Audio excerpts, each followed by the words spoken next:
बिहार की सियासत में हलचल ना हो ऐसा तो हो ही नहीं सकता।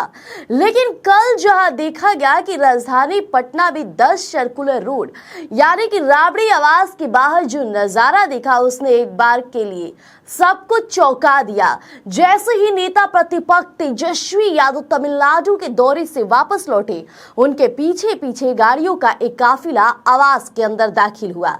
अब तमाम गतिविधि अचानक दो गाड़ियां बंगले के भीतर गई तो बाहर खड़े लोग और मीडिया कर्मी तरह तरह की बातें बनाने लगे। कोई कह रहा है रेड पड़ गया, कयासू का बाजार गर्म हो गया कि आखिर इस वक्त कौन मिलने पहुंचा है, क्या कोई बड़ी सियासी बैठक या फिर मामला कुछ और है। लेकिन देखिए जल्द ही सस्पेंस खत्म हुआ और वो गाड़ियां किसी राजनेता या किसी ईडी रेड का नहीं था, बल्कि जनगणना करने वाले अधिकारियों की थी। जी हाँ, पूरे देश के साथ साथ बिहार में भी 17 तारीख से जनगणना की महामुहिम शुरू हो चुकी है और मुख्यमंत्री सम्राट चौधरी ने बटन दबाकर इसकी शुरुआत की। और आज इसी कड़ी में देखा गया कि कल जनगणना की टीम लालू राबड़ी परिवार के आंगन में थी। अब सवाल ये है कि 10 सर्कुलर रोड के भीतर हुआ क्या।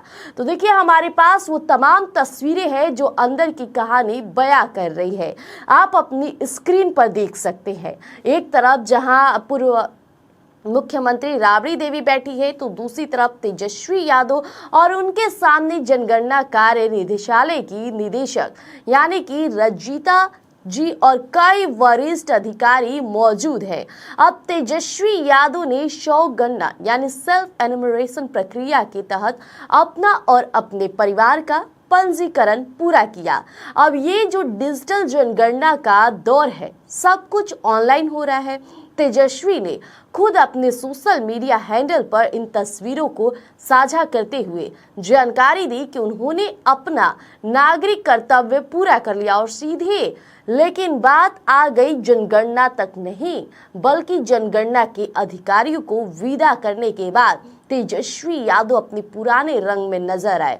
उन्होंने इस मौके का इस्तेमाल केंद्र सरकार और खासकर गृह मंत्री अमित शाह पर निशाना साधने के लिए किया।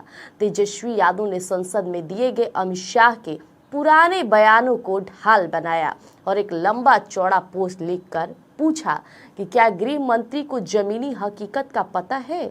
माननीय गृह मंत्री जी को कम से कम इतनी जानकारी तो होनी ही चाहिए कि हमारे देश में वर्ण व्यवस्था इतनी गहरी है कि जाति के नाम पर सिर्फ मकान ही नहीं बल्कि मोहल्ले, टोले और पूरे के पूरे गांव बसे हुए हैं। अब तेजस्वी देखिए यही नहीं रुके। उन्होंने दिल्ली के वीआईपी इलाकों का जिक्र करते हुए कहा कि गृह मंत्री को लुटियंस दिल्ली या पॉश कॉलोनियों का भी दौरा करना चाहिए। वहां आलिशान कोठियों के बाहर जो नेम प्लेट्स लगी है उन पर बड़े बड़े अक्षरों में जाति लिखी होती है। वो जातियां दूसरे को चिढ़ा रही होती है। क्या वो जाति के नाम पर मकान नहीं हुए? दर्शकों, आपको याद होगा कि जब बिहार में महागठबंधन की सरकार थी तब नीतीश कुमार और तेजस्वी यादव ने मिलकर जाति आधारित सर्वेक्षण करवाया था।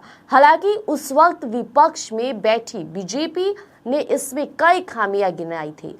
कहा गया था कि कई लोगों के घर तक अधिकारी पहुंचे ही नहीं।